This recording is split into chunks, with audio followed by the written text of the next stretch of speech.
এক বাদশাহ ছিলেন প্রতাপশালী, নাম ছিলেন ইয়াজিদ বিন মুহাল্লাব, মুসলিম বাদশাহ। মালিক ইবনে দিনার রহমতুল্লাহ আলাইহির জমানায় বড় আল্লাহওয়ালা ছিলেন মালিক ইবনে দিনার, ওলামারা চিনে। তো উনি ওনার দিকে একটু বাঁকা চোখে দেখছিলেন, বাঁকা চোখে। তো বাদশাহ ডাইকা জিজ্ঞাসা করছে, তুমি তো আমার রাজত্বেই থাকো, তুমি কি আমাকে চিনো না? বলছে অবশ্যই চিনি। বলছে তাহলে বাঁকা চোখে কেন দেখলা? তো বলল, শোনো, আমি তোমাকে তোমার চেয়ে বেশি চিনি। তো সে একটু আশ্চর্য বোধ করলো, আরে আমার চেয়ে, আমি আমাকে যতটুক না চিনি, এই লোকটা আমার চেয়ে আমাকে বেশি কি করে চিনে? বলছে বলো।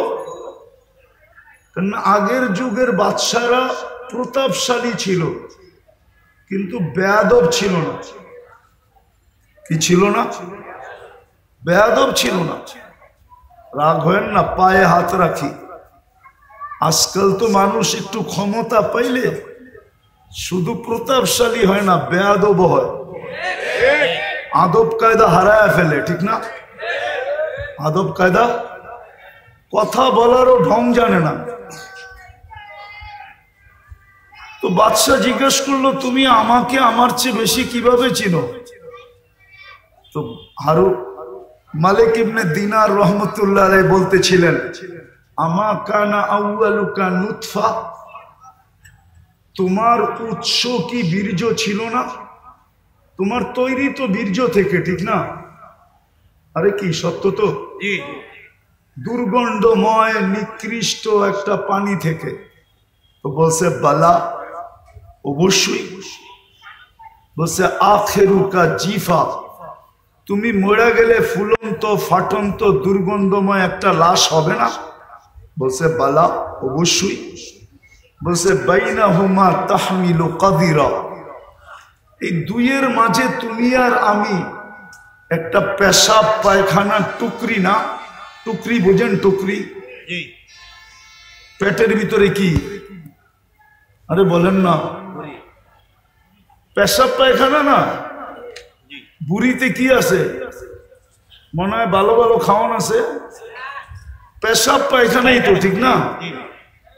তো মা ইয়াজিদ বিন মুহাল্লাব বলতেছে, আরাফতানি হাক্কা, তুমি আমাকে চিনছো, এই চামচগুলো একটাও আমাকে চিনে না।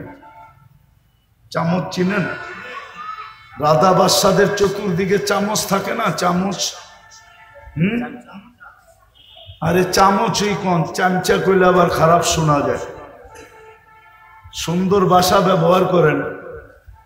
তো বলে ওরা আমাকে চিনে নাই। তা আমি বুঝাইতেছিলাম, যেই মানুষটা এত সৃষ্টির ভিতরে এত ঊর্ধ্বে, সে নিশ্চয় কেন জমিনে পা রাখে? যুক্তি তো বলে, তর্ক তো বলে,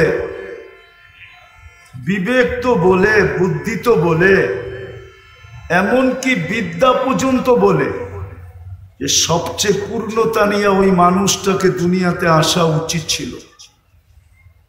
কিন্তু মানুষটা কেন নিশ্চয় আসলো? কেমন নিশ্চয়? ফালা লাকা সিন্নুন তাক্তা, মার পাটের থেকে যখন আসে তো দাঁত থাকে না, কোত্থেকে কাটবে? ওয়ালা লাকা লিসানুন তানতিক, জিহ্বা থাকে কিন্তু বাক শক্তি থাকে না। ওয়ালা লাকা উযুনুন তাসমা, কান থাকে কিন্তু শ্রবণ শক্তির কার্যকারিতা থাকে না। ওয়ালা লাকা আইনুন তানদুর, চক্ষু থাকে কিন্তু দৃষ্টি শক্তির কার্যকারিতা থাকে না। ওয়ালা লাকা আকলুন তুমাইয়িজ, মগজ থাকে কিন্তু ভালো মন্দ বোঝার ক্ষমতা থাকে না। ওয়ালা লাকা কলবুন তাতাফাক্কার, দিল থাকে কিন্তু চিন্তা কি জিনিস সে জানে না। ওয়ালা লাকা ইয়াদুন তাফতিশ, হাত থাকে কিন্তু কর্ম তো দূরের কথা, ধরারই ক্ষমতা থাকে না। ওয়ালা লাকা রিজলুন তামশি, পাও থাকে কিন্তু চলার ক্ষমতা থাকে না। কুনতা সগীরা, বড় ছোট থাকে, বড় ছোট। আফসোস তো এইখানেই হয়, যুবক যৌবন পেয়ে আল্লাহকে ভুলা যায়।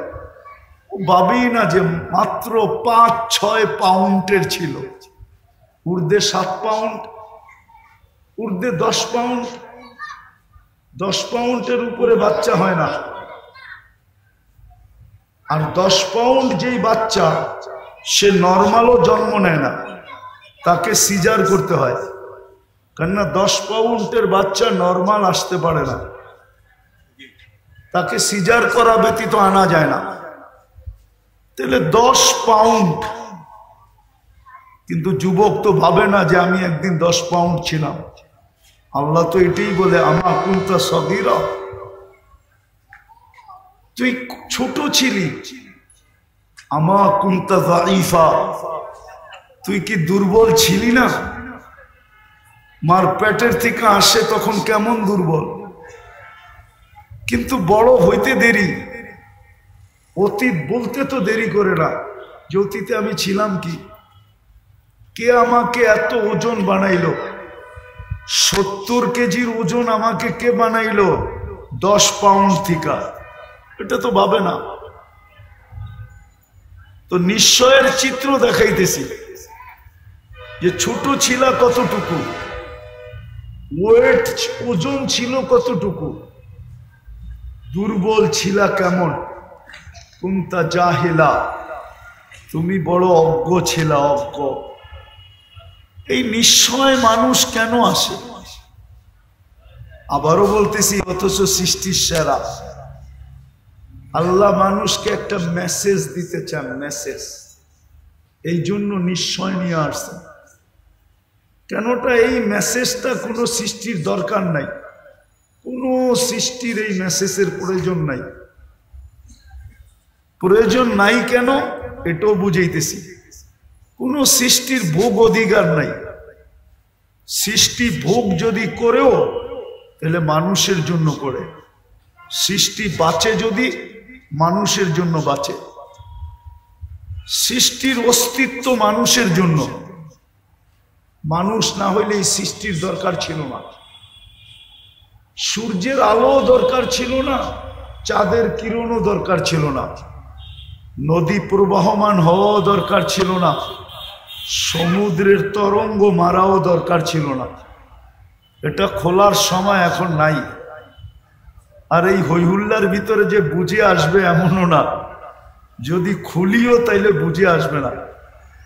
এটার জন্য খুব নির্জনতা চাই, খুব ধ্যান চাই, তাইলে হয়তো বুঝে আসতে পারে যে সব সৃষ্টি মানুষের জন্য। সব সৃষ্টি মানুষের জন্য।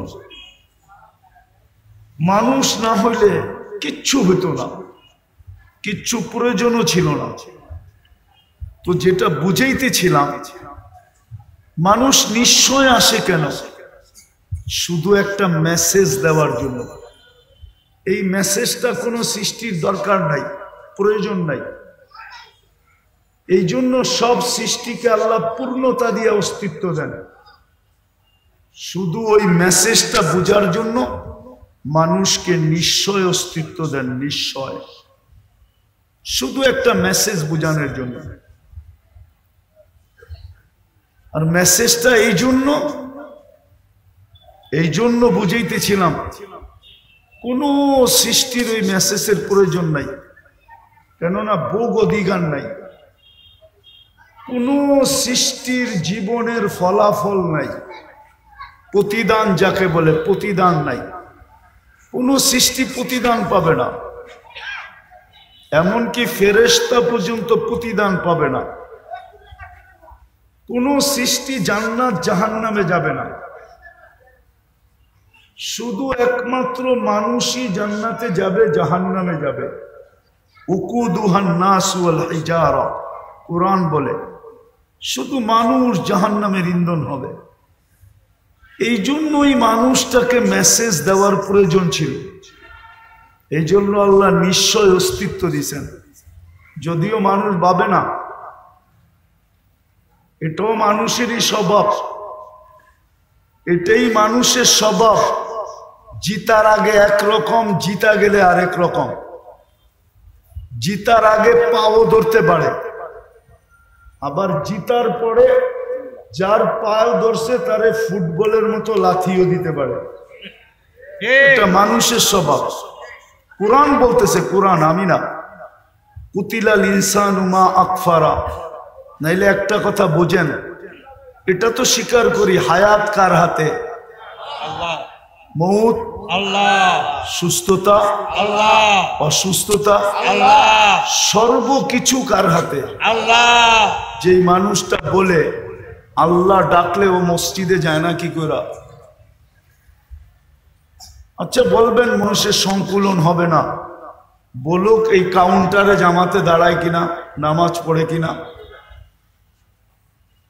অথবা এই রোডে দাঁড়ায় কিনা, বলেন কয় পার্সেন্ট মানুষ নামাজ পড়ে? তাহলে বোঝা গেল মানুষের মতো অকৃতজ্ঞ কোনো প্রাণী নাই। বিশ্বাস করে যে মৌত আল্লাহর হাতে, মৌত হায়াত আল্লাহ। নাইলে প্রবাদ বাক্য কেন আসলো, রাখে আল্লাহ মারে কে? কিন্তু মিডিয়ালারও লেখে মাঝে মাঝে যে রাখে আল্লাহ মারে কে, মারে আল্লাহ রাখে কে। বিশ্বাস তো করে, কিন্তু আল্লাহ ডাকলো, কে ডাকলো? আল্লাহ। আজান কার ডাক? আল্লাহ। আল্লাহ ডাকলো। ও বিশ্বাস করে আমার হায়াত আল্লাহর কাছে হাতে, মৌত আল্লাহর হাতে, আমার কর্ম আল্লাহর হাতে, আমার সুস্থতা আল্লাহর হাতে, আমার এভরিথিং আল্লাহর হাতে। বুঝলাম নাস্তিক যারা ওরা মানে না, কিন্তু আমরা তো নাস্তিক না। নাস্তিক না, আল্লাহকে মানি না, স্বীকার করি না। অবশ্যই। তাহলে আমরা কেন ডাকে আসি না? আমাকে যুক্তি দিয়া বুঝান, ও কেন আসে না? তাহলে বোঝা গেল আল্লাহর কথা সত্য। মানুষ তোর চেয়ে অকৃতজ্ঞ কেউ নাই। মানুষ সবচেয়ে অকৃতজ্ঞ। কুতিলাল ইনসানু মা আকফারা। অকৃতজ্ঞতা মানুষকে খায়া ফেললো। এই জন্য আল্লাহকে ডেলি ধ্বনি দিতে হয়, ধ্বনি।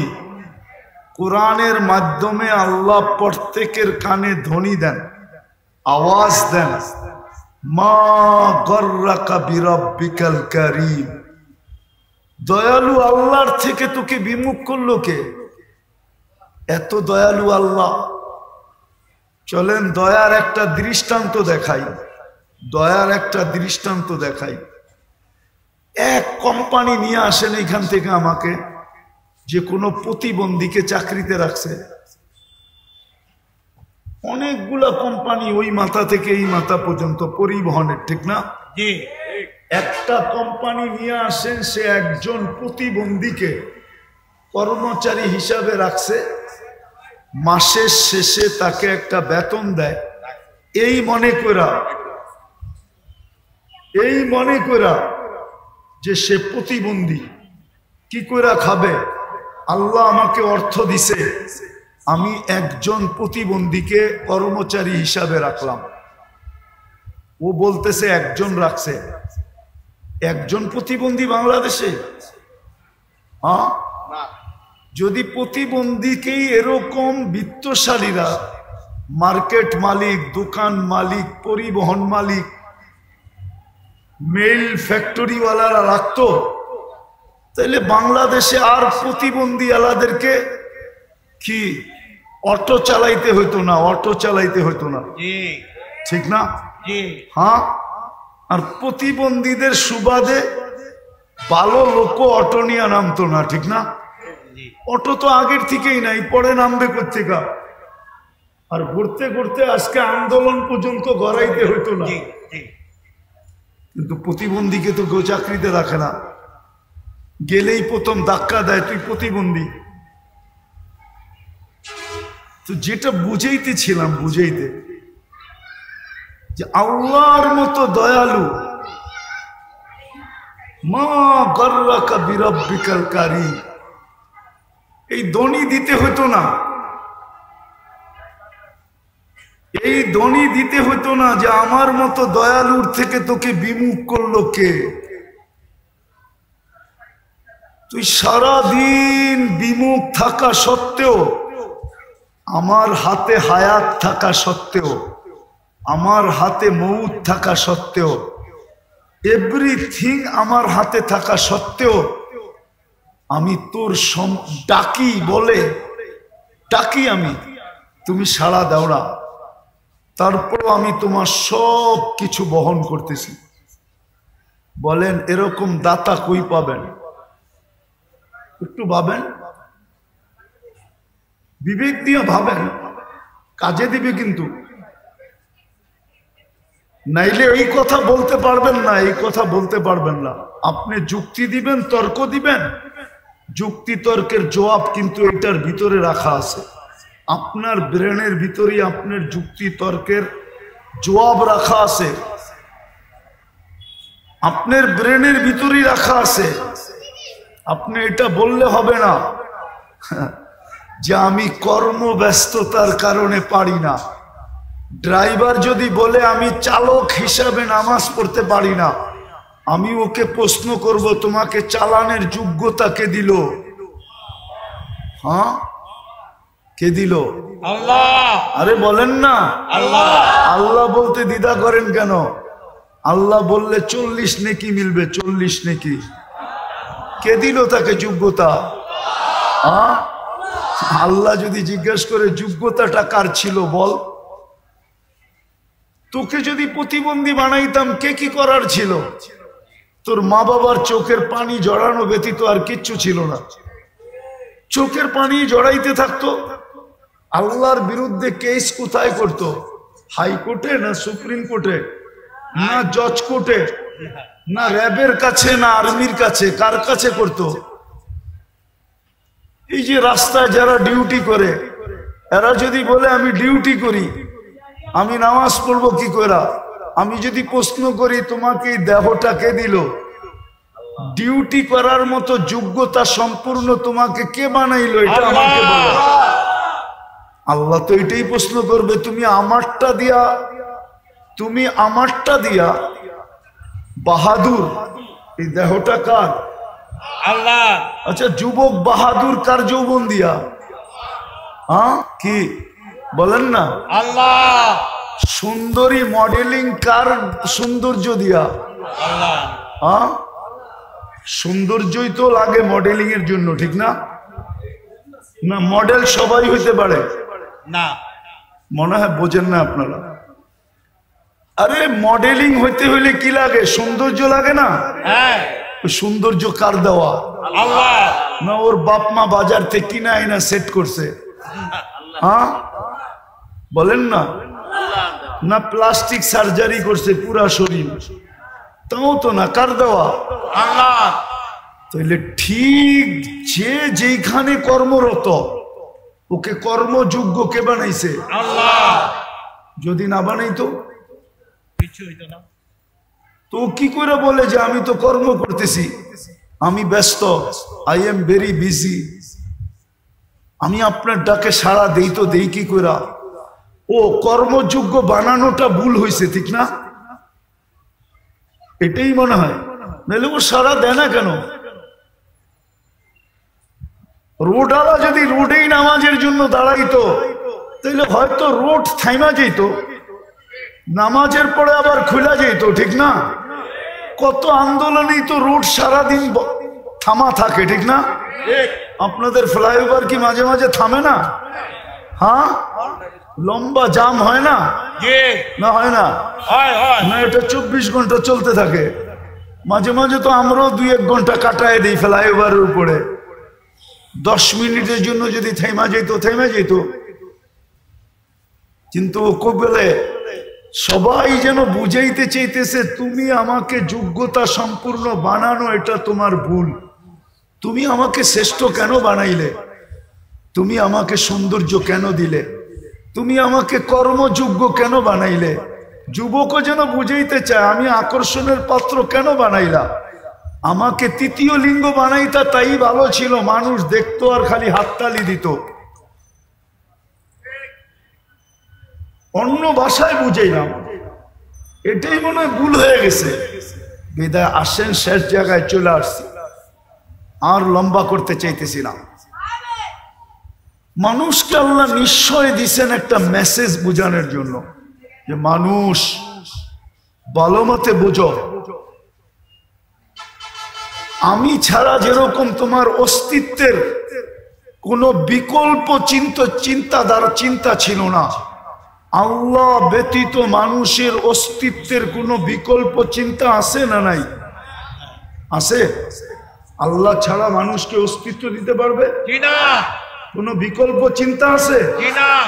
আল্লাহ বলে আমি ছাড়া যেরকম তোমার অস্তিত্বের বিকল্প চিন্তা নাই, আমি ছাড়া যেরকম তোমার পূর্ণতার বিকল্প কোনো চিন্তা নাই, চিন্তাধারা নাই, যে মানুষকে যদি আল্লাহ শারীরিক পূর্ণতা না দিত, না দেন, তাহলে দুনিয়ায় আসার পরে টাকার বলে যদি পূর্ণতা নিতে পারত, তাইলে বহুত প্রধানমন্ত্রীদের ঘরেও এরকম বাচ্চা কাচ্চা আছে যেটা মার পেটের থেকে পূর্ণতা নিয়ে আসে নাই, কিন্তু প্রধানমন্ত্রীর টাকার পাহাড় থাকা সত্ত্বেও উনি দুনিয়াতে ওনার ঘরের বাচ্চার পূর্ণতা নিতে পারেন নাই। আঙ্গুল দিয়ে দেখাবো? 2-4টা দেখানো যায়, নাম সহ দেখানো যায়, নাম সহ। পূর্ণতা নেওয়ার কোনো সুযোগ নাই। তো আল্লাহ বুঝাইতে চাইতেছেন, আমি ছাড়া তোমার অস্তিত্বের যেরকম কোনো বিকল্প চিন্তাধারা নাই। মানুষ চিন্তা করছিল, চিন্তা যে মার পেট ছাড়া টেস্ট টিউব বেবি বানাবে, টিউবের ভিতরে বানাবে, টিউবের ভিতরে, মার পেট ব্যবহার করবে না। কিন্তু বিজ্ঞান বানাইছিলেন, কিন্তু পরে দেখছেন যে এটা দিয়ে কোনো কর্ম করা যাবে না। যেরকম যদি বুঝাই, বুঝবেন কিনা জানি না, ঢাকা শহরে বাস করেন তো, গ্রামগঞ্জে যান না, কোত্থেকে বুঝবেন? গ্রামে অবেলা যদি মেয়ের জামাই আসে, তো শ্বশুর শাশুড়ির মুরগি ধরতে যায়, গ্রাম্য মুরগি ধরতে যায়, দেশি মুরগি ধরতে যায়, মাঝে মাঝে কাপড়ও খুলা যায়, মনে হয় বোঝেন না। আর পোল্ট্রি যেটা ফার্মের, ওইটা নড়ে আর চড়ে, নড়ে আর, ওইটা না হাঁটে না দৌড়ায়, ও বইয়েই থাকে, ঠিক না? তো বিজ্ঞান দেখছে বাচ্চা তো হবে, কিন্তু ওইটা দিয়ে কর্ম করা যাবে না, বাস চালানো যাবে না, বন্দুক চালানো যাবে না, প্লেন চালানো যাবে না, দুনিয়ার কোনো কাজ করা যাবে না। ওইটার নাম দিতে হবে পোল্ট্রি বাচ্চা। পোল্ট্রি কি? ওটা নড়বো আর চড়বো, ঠিক না? তো বিজ্ঞান কানে ধরা তওবা করে ফেলছে, এখন আগের জায়গায় চলে আসছে যে আল্লাহ ব্যতীত অস্তিত্ব দেওয়ার কোনো বিকল্প নাই, আল্লাহ ব্যতীত পূর্ণতা দেওয়ার কোনো বিকল্প নাই। টাকার বলে পূর্ণতা নেওয়া যায় না। তো সব যখন আল্লাহ দেন, তাইলে ওই ব্যক্তিটাকে যখন আল্লাহ ডাকে তো আসে না কেন? কেন আসে না বলেন? এই জন্যই তো বলছে মানুষের মতো অকৃতজ্ঞ কেউ নাই, নিমক হারাম কেউ নাই। মানুষের চেয়ে নিমক হারাম কোনো জাতি নাই, মানুষের চেয়ে অকৃতজ্ঞ কোনো জাতি নাই, মানুষের চেয়ে কপাল পোড়া কোনো জাতি নাই।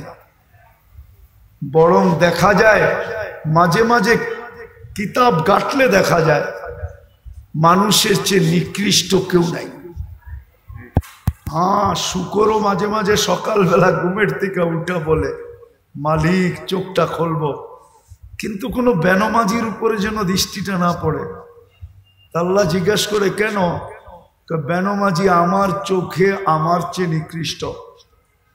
তো যুক্তি জিজ্ঞাসা করে, কোন যুক্তিতে?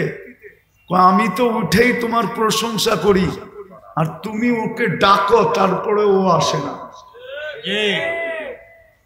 তুমি ওকে ডাকো, আর আল্লাহ ডাকে কেন? এক গাধা জিনিস দেওয়ার জন্য ডাকে, এক গাধা। হায়, মুসলমান যদি নামাজ পড়তো, তাহলে আমার বিশ্বাস ঢাকা শহরে এত ক্লিনিক হইতো না। আমার বিশ্বাস এত লম্বা ঘন্টায় ঘন্টায় সিরিয়াল দিয়ে বসে থাকতে হতো না।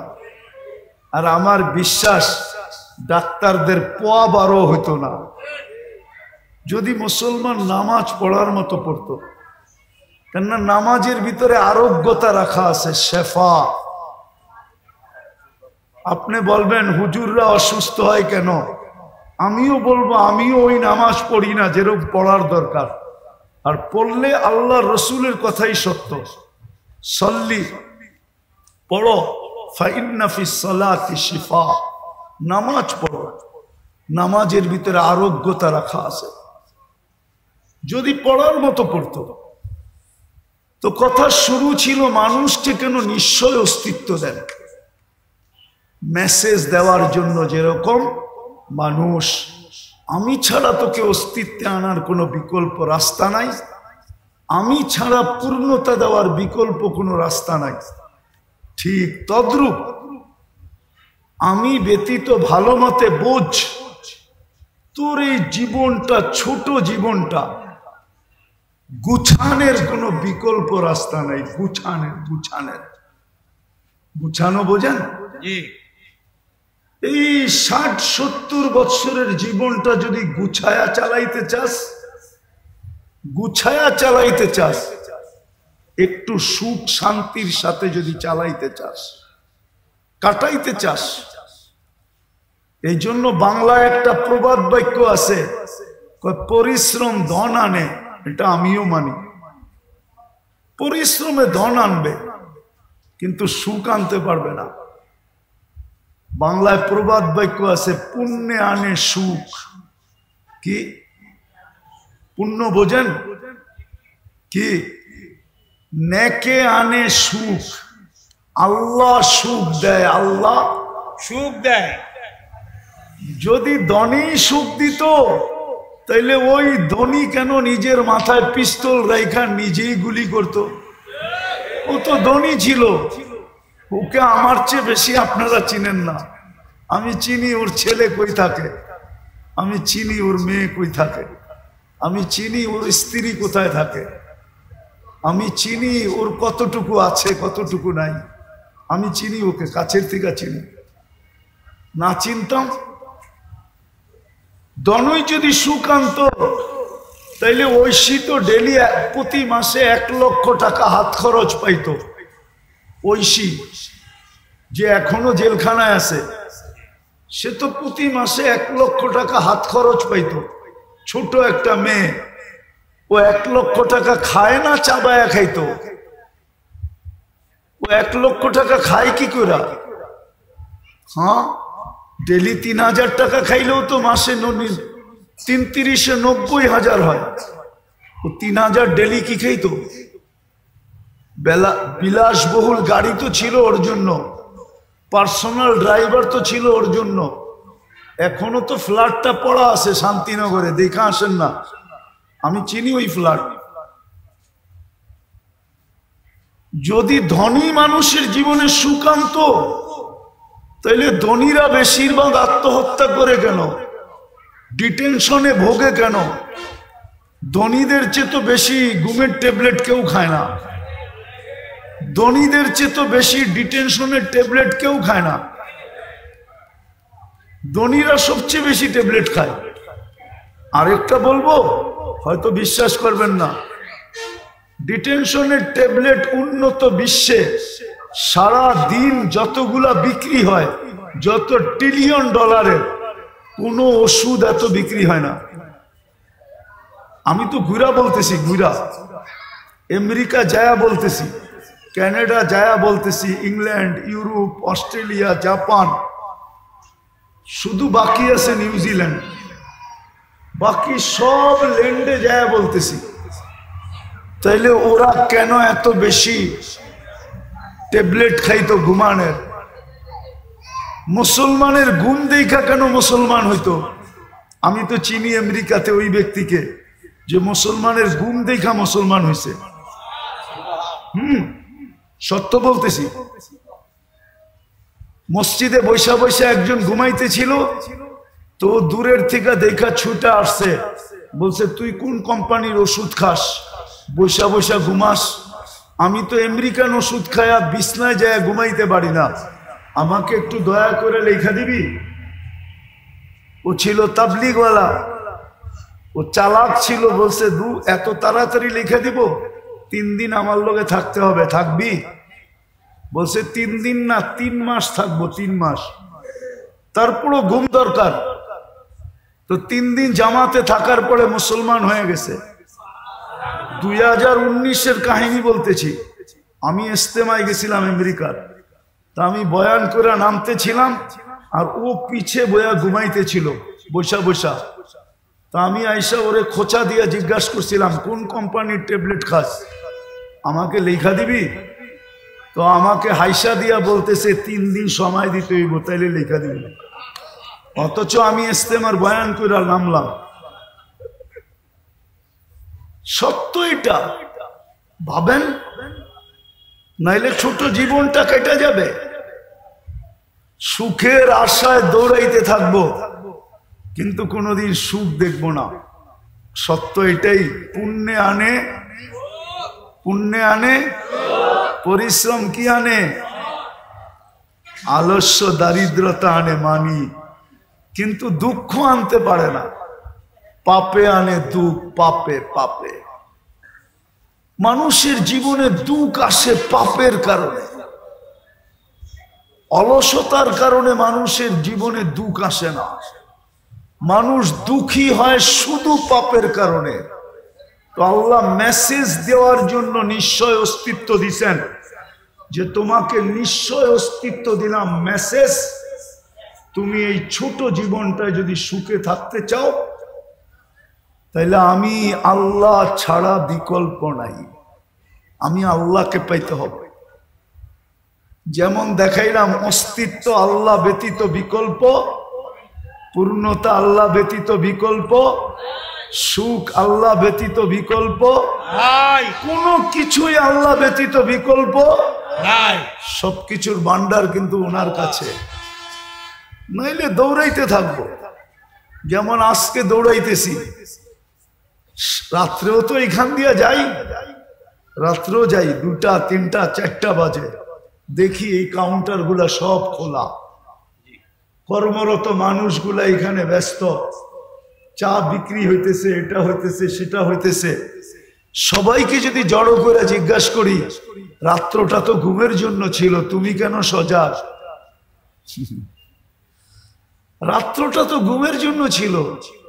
রাত্রের 1 ঘন্টা ঘুম দিনের 5 ঘন্টার ঘুমের সমান হয় না। ওয়াজআলনা লাইলা লিবাসা ওয়াজআলনা নাওমা সুবাতা।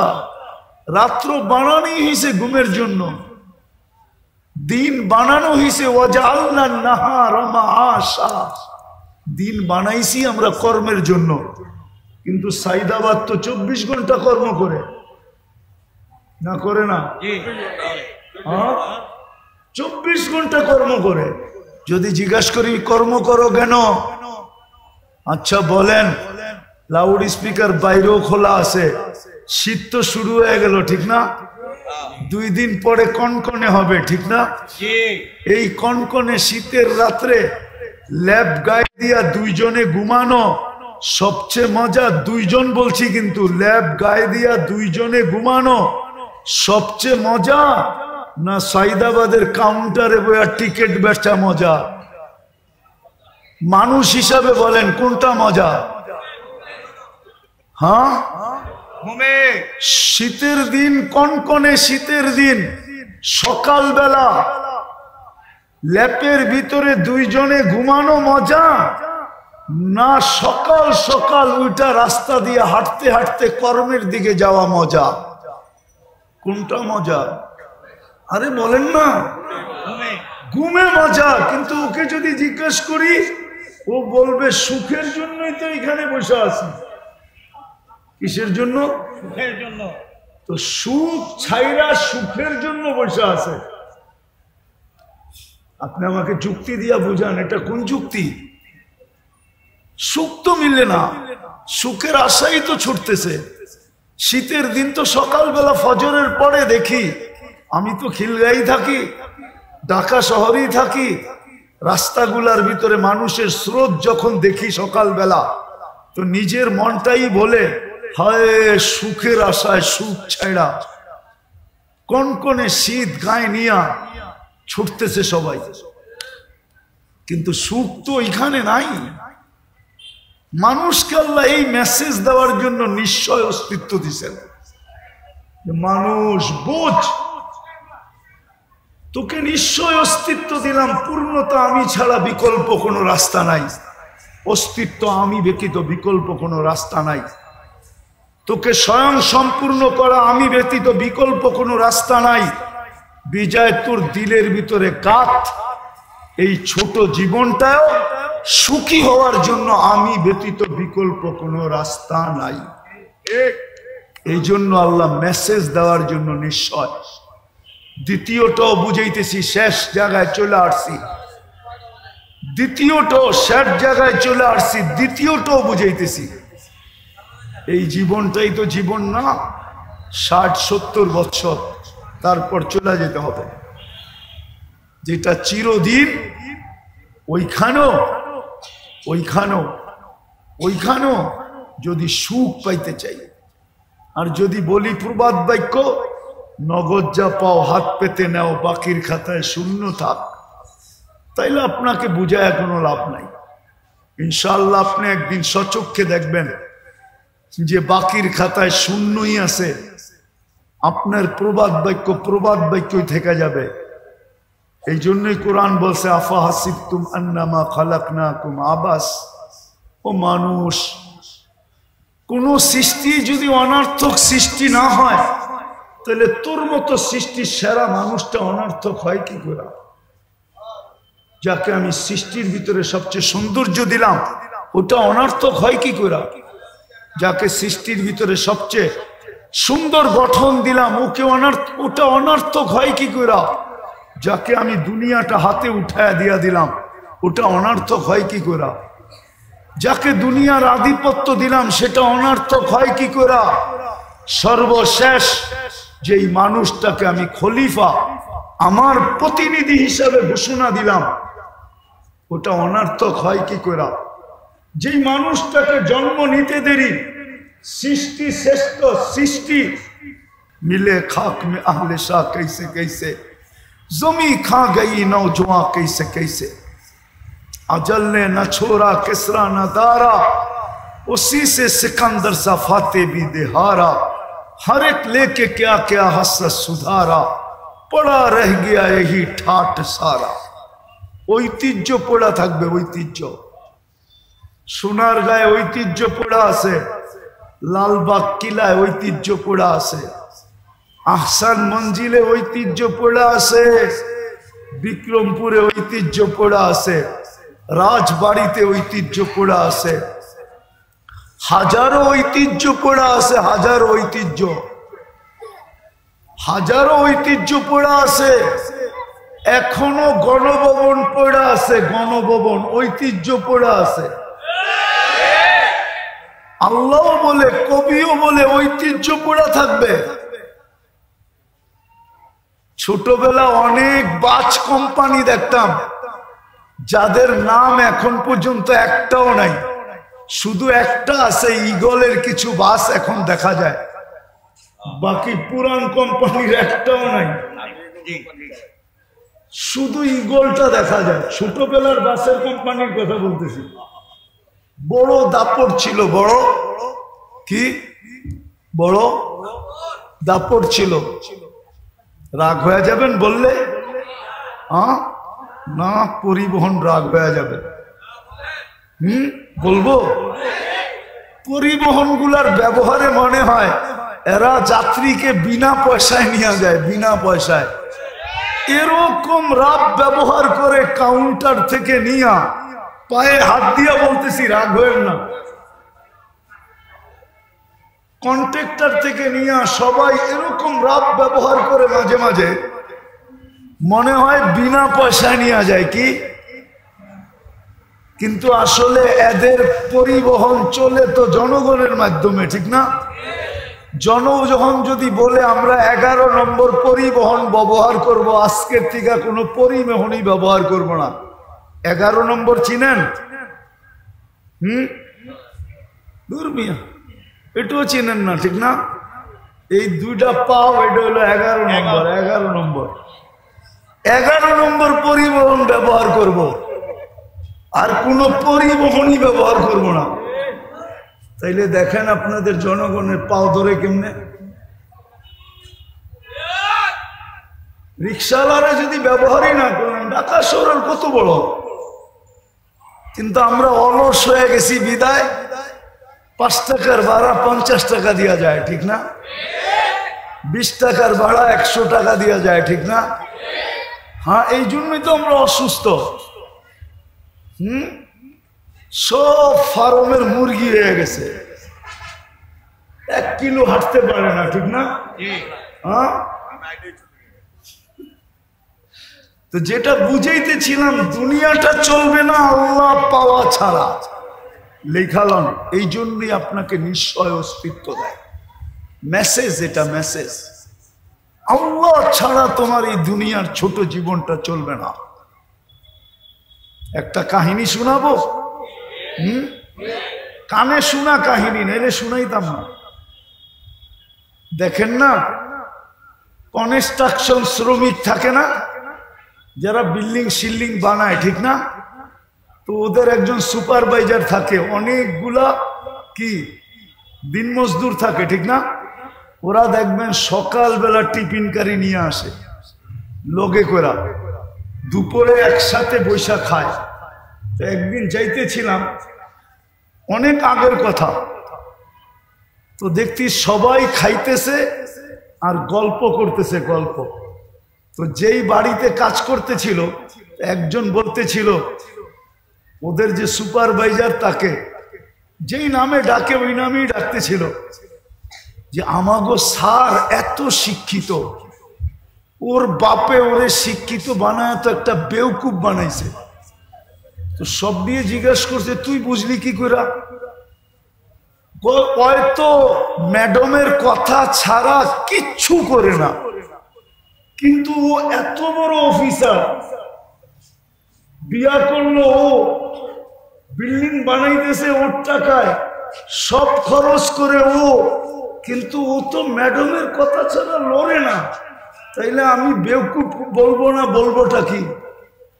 মনে হয় বুঝাইতে পারি না। তারপরে নিজেদের কথা বলতেছে, দেখ আমরা শিক্ষা দীক্ষা লই নাই, গায়ে খাটি, আমরাই ভালো আছি। তার একটা হাসে আর জিগায়, কেমনে ভালো আছিস? দেখছস ফজরের আগে উঠা আমাগো টিফিন কারিটা রেডি করে দিছে, গরম গরম পাক করে দিছে, এই যে নিয়ে আসছি এখন খাইতেছি। বিকাল বেলা বাড়িতে যায়া দেখমু পানিটা রেডি আছে, যায়া গাও গোসল করমু। তারপরে বউ বলবে ছেলে পেলেকে, তোরা একটু দূরে যা, তোর আব্বা সারাদিন খাইতে আইছে, একটু আরাম করো। তোরা যদি বিরক্ত করস তাহলে আরাম করতে পারবে না, কালকে আবার কাজে যাইতে হবে। যদি অসুস্থ হয় তাহলে সংসার চলবে না, তোরা একটু দূরে যা, তোর আব্বা আরামে ঘুমাক। তারপরে বউ আইসা একটু গায়ে পায়ে তেল লাগায়া দেয়, তাইলে আমরা বালা আছি না তো সারে বালা আছে? সারে তো সারাদিন কথা সারা লড়েই না। মনে হয় বুঝাইতে পারি। এই জীবনটাও আল্লাহ চাওয়া ছাড়া চলবে না, আর আখেরাতটা তো চলবে না, চলবেই না। এই জন্য আসেন আজকের থেকে তওবা কইরা, বেশি করতে হবে না, বেশি। আমাদের আল্লাহ এরকম না যে বেশি করতে হবে। আজকে তো শ্রমিকরে খাটায় 12 ঘন্টা, বেতন দেয় 8 ঘন্টার, 8 ঘন্টার, ঠিক না? না 8 ঘন্টা দেয় না, 12 ঘন্টার দেয়। নাইলে এত আন্দোলন বেতনের লেগে কেন হয়? মালিক পক্ষ মনে করে আমি তো বিল্ডিং মাত্র নিউ ইয়র্কে একটা বানাইলাম, আর বাকি তো কানাডা রয়েই গেল, অস্ট্রেলিয়া রয়ে গেল, ইংল্যান্ড রয়ে গেল, নিউজিল্যান্ড রয়ে গেল, জাপান রয়ে গেল, দুনিয়ার বড় বড় জায়গায় বিল্ডিং বানানো রয়ে গেল। তোকে এত বেতন দিব কেন? আমি আগে বিল্ডিং বানাই লই, ঠিক না? তাইলে শ্রমিকের আন্দোলন হইতো কেন?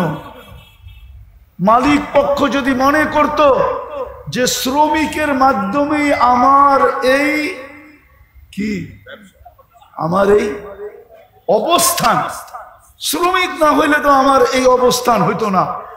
শ্রমিক যদি না পাইতাম তো আমি ফ্যাক্টরি খুলতাম কোত্থেকে? শ্রমিক যদি না হইতো আমি পরিবহন চালাইতাম কোত্থেকে? সে যদি শ্রমিককে এহসান মুহসেন মনে করত তাইলে তো শ্রমিকের উপরে নির্যাতন হইতো না, শ্রমিক আইনের প্রয়োজন ছিল না। রাগ হয় না মালিক পক্ষ আবার। তো যেটা বুঝাইতেছিলাম আল্লাহ পাওয়া ছাড়া আমাদের জীবনটা চলবে না। আল্লাহ বেশি চান না। আল্লাহকে রাজি করা অনেক সহজ। শুধু একটা জিনিসই যদি আজকে করতে পারি, প্রথমে যদি তওবা করতে পারি, নিজেকে তওবায় অভ্যস্ত বানাইতে পারি, যে আমি সকাল বিকাল যখনই মনে উঠব তখনই মুখ দিয়া বলবো আল্লাহ আমার তওবা, আল্লাহ আমি তওবা করলাম। আল্লাহ তওবা খুব পছন্দ করেন। দ্বিতীয়, এই উম্মতের জন্য বেশি কিছু করতে হবে না, 5 করলেই যথেষ্ট। পারবেন করতে? পাক্কা পারবেন? নামান। আর একটা পরিবেশকে টিকায় রাখতে হবে, তাইলে দেখবেন আমরা সমস্ত বিপর্যয়ের থেকে বেঁচে থাকবো। যেমন বাংলাদেশ বেঁচে আছে শুধু একটা কারণে, নাইলে বাংলাদেশের বিপর্যয়ের কথা পেপারে একবার আসে নাই, একাধিকবার আসছে। মিডিয়ায় হাজারো বার বলছে যে বাংলাদেশে বিপর্যয় ঘটবে, কিন্তু বাংলাদেশে কোনো বিপর্যয় আজ পর্যন্ত ঘটে নাই। আর আমার বিশ্বাস পরিবেশ যতদিন থাকবে অতদিন ঘটবে না। করোনার সময় সবাই চিৎকার দিছে বাংলাদেশের মতো বিপর্যয় কোথাও হবে না। আপনারা ব্যারিস্টার সুমনের বয়ান শুনছেন? করোনার সময় ওর বয়ান দেখেন। করোনার সময় ও চ্যালেঞ্জ করে বলছে বাংলাদেশের মতো বিপর্যয় কোথাও ঘটবে না। বাংলাদেশে মাটি দেওয়ার মতো লোক পাওয়া যাবে না, কিন্তু করোনায় বাংলাদেশে কোনো বিপর্যয় ঘটে নাই। বাংলাদেশে 7.8 ভূমিকম্প আসছিল। আজ 2013 অথবা 14 31 নাইটের পরের দিন সকাল 5:05 কোনো বিপর্যয় ঘটে নাই। অথচ তুর্কিতে 1.5 লক্ষ লোক মারা গেছে। এই একই স্কেলের ভূমিকম্প, এক শহর মাটির সাথে মিশে গেছে। এরকম শতবার বাংলাদেশে 10 নম্বর মহাবিপদ সংকেতের ফ্ল্যাগ উড়ানো হয়েছে। কেননা আবহাওয়াবিদদের কাছে 10-এর উপরে কোনো সংখ্যা নাই। বিদায় বাংলাদেশে কোনো বিপর্যয় ঘটে নাই, ঘটবে না। শুধু 2টা পরিবেশের কারণে বা একটা পরিবেশের কারণে, মসজিদ, মাদ্রাসা, আলেম, ওলামা, শুধু এই পরিবেশটার কারণে। আমি ঘুরা বলতেছি, কিন্তু আমার কথা হয়তো আমার শিক্ষিত সমাজ মানবে না। আমার কথা হয়তো যারা বর্তমান টেকনোলজির যুগে টেকনোলজিকে মাথায় নিয়ে চলে ওরা মানবে না, কিন্তু যারা আধ্যাত্মিককে মাথায় নিয়ে চলে ওরা মানবে। কেননা এখানে ধারা 2টা, একটা হলো বিজ্ঞানের ধারা, একটা হলো টেকনোলজির ধারা, আর একটা হলো আধ্যাত্মিক ধারা। আধ্যাত্মিক ধারা নিয়ে যারা চলে তারা আমার কথা মানবে। এই পরিবেশের কারণে আমার দেশে বিপর্যয় হয় না, হবেও না। দেখা যাবে যে বিপর্যয় হবে, কিন্তু ইনশাআল্লাহ হয় না, আর কোনোদিন হবেও না। হবেও 5 তারিখের পরেও তো ভাবছিলাম কি জানি হবে, ঠিক না? সব ভাঙ্গা পড়ছিল না, এরকমই তো, ঠিক না? কিন্তু আস্তে আস্তে সামলায়া উঠছে না ওঠে নাই? স্বাভাবিক হয়েছে না হয় নাই? না হয় নাই? আরে হয়েছে, হয়তো একটু বাকি আছে, ওটাও হবে, ওটাও হবে, কিন্তু বিপর্যয় আমার বিশ্বাস হবে না যদি এই পরিবেশটাকে ধরে রাখি, ওই পরিবেশটার সাথে সংযুক্ত থাকি। মসজিদ, মাদ্রাসা, আলেম, ওলামা। পারবেন? হ্যাঁ ইনশাআল্লাহ পারবেন? ইনশাআল্লাহ এটাও একটা মাদ্রাসার আয়োজন। আপনাদের কাছে যদি কখনো সাহায্যের হাত পাতে, কিন্তু আমার বিশ্বাস মনে হয় পাতবে না।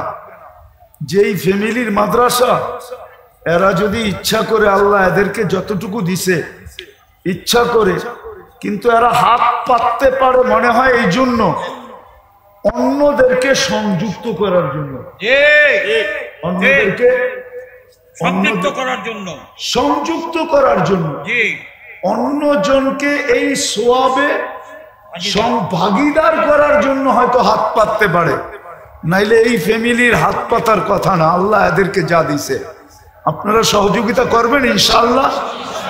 আল্লাহ আমাদেরকে আমল করার তৌফিক দান করেন। আমিন। ওমা আলাইনা ইল্লাল বালাগ। পাগড়ি পাগড়ি পাগড়ি পাগড়ি, এই অনুষ্ঠানটা একটু পাগড়ি দিবে। বসেন বসেন বসেন বসেন, পাগড়িটা দেখা যান, পাগড়িটা দেখা যান।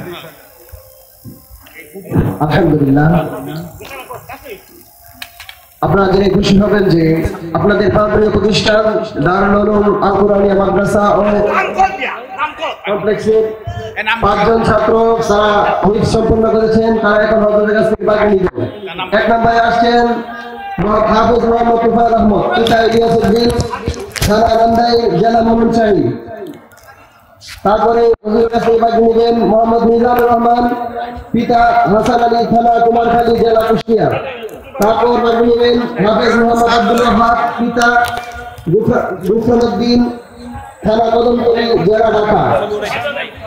তারপর পাগড়ি নিতে আসছেন মোহাম্মদ জিহাদুল ইসলাম জিহাদ, পিতা আনোয়ার হোসেন। তারপর পাগড়ি নিতে আসছেন হাফেজ মোহাম্মদ উবাইদুল্লাহ, পিতা হাসান উদ্দিন। এবছর যারা আদব বিভাগে উচ্চতর সাহিত্য বিভাগ থেকে ফারেক হয়েছেন তাদেরকে নজর পাখি করাচ্ছেন। 1 নম্বরে আসছেন মোহাম্মদ আমিনুল ইসলাম, পিতা সুরজ আলী, মোহাম্মদ ইব্রাহিম খলিল, পিতা রফিকুল ইসলাম, মোহাম্মদ জুনাইদ আহমদ, পিতা আব্দুল মতিন। তারপর পাগড়িতে আসছেন মোহাম্মদ আবুল কালাম, পিতা সোহরাব আলী, জেলা সিরাজগঞ্জ।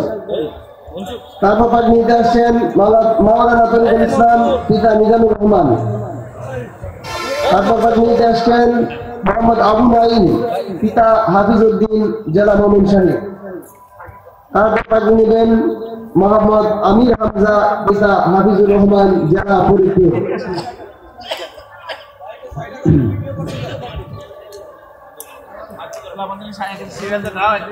আলহামদুলিল্লাহ, আমাদের দারুল উলুম আল কুরআনিয়া মাদ্রাসা ও কমরউদ্দিন সরকার মসজিদ কমপ্লেক্স থেকে এবছর 5 জন ছাত্র হিফজ সম্পন্ন করেছেন। আমরা সকলে বলি আলহামদুলিল্লাহ। আলহামদুলিল্লাহ। 7 জন ছাত্র আরবি সাহিত্য উচ্চতর সাহিত্য বিভাগ 2024-25 থেকে ফারেক হচ্ছে। তারা হযরতের কাছ থেকে পাগড়ি নিতেছেন। আমরা তাদের জন্য দোয়া করি। যারা পাগড়ি নিতেছেন আল্লাহ পাক তাদেরকে দিনের বড় আলেম হিসেবে কবুল করুন।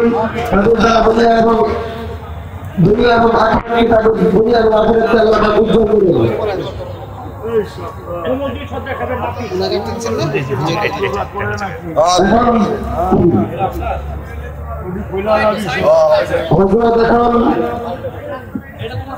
পাগড়ি পরিয়ে দিচ্ছেন কমরউদ্দিন সরকারের বড় নাতি রিবেল ভাইকে হযরতে নিজের হাতে পাগড়ি পরিয়ে দিয়েছেন। বলেন জাযাকুল্লাহ খাইর। মাশাআল্লাহ, আপনারা অত্যন্ত সুন্দরভাবে পাগড়ি বদল অনুষ্ঠান দেখলেন। সকলে মেহরবানি করে একটু সাইড দিয়ে দিই ভাই, হুজুরকে একটু সাইড দিয়ে দিই। কেউ মুসাফার জন্য হাত না বাড়ায়।